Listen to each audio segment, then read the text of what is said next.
Good morning to all. नै दिनै FLN Training नि जोबथा सान बे जोबथा साननि दिनै स्टार्ट जाफैलायबाय दा बिदिब्ला नोंथांमोन बयखौबो आंनि बे गियान ब्लग्स इउटिउब चेनेलाव फिन खनसे बरायबाय आसा खालामो नोंथांमोना दिनैनि बे FLN 5 days FLN Training नि माखासे भिडिअसफोरखौ नोंथांमोना नायलांगोन दा गिबियावनो जोंहा आसाम हादोरारि मेथाइ खनगोन आंनि आंगो हादोर बेखौ खनगोन जों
दानिया सेसन जागायनायनि लोगो लोगोनो फार्स्टआवनो वार्मस आप हिसाबै मोनसे एक्टिभिटिस खालामनाय जायो बेनो जाहैबाय अनजिमा काउन्ट खालामनाय बेनो जाहैबाय 1 निफ्राय साबेसे बेखौ फारि फारि साननाय आरो दा बेजों लोगोसेनो आरोबाव मोनसे गेम गेलेदों बे काउन्ट साननायजोंनो गेम गेलेदों बे गेमानो जाहैबाय मोनसेया जाहैबाय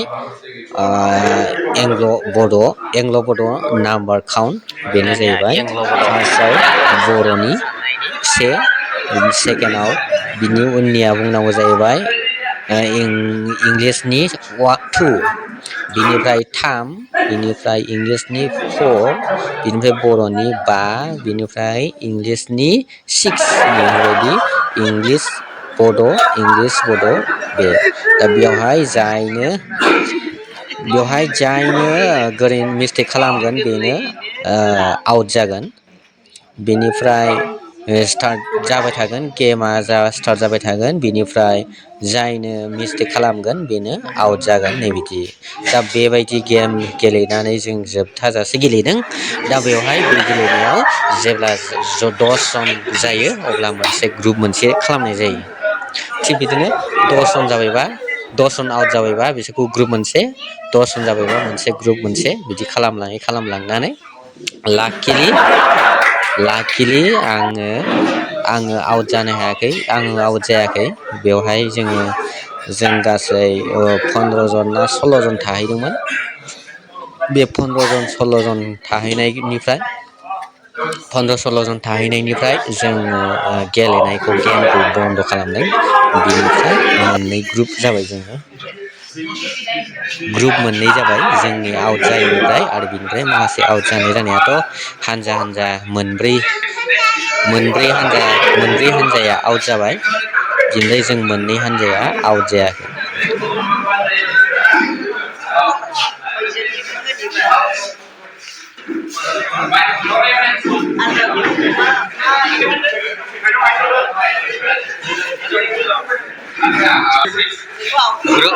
ग्रुप मोनसे जाबायलै बिसोर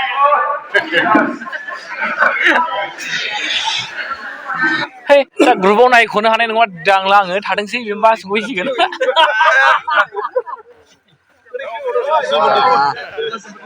5 days ट्रेनिंआ जोब्बाय दिनै जोबनायनि ग्रुप फट' लाबाय बेनिफ्राय दिनै बिदाय सम जाबाय थागोन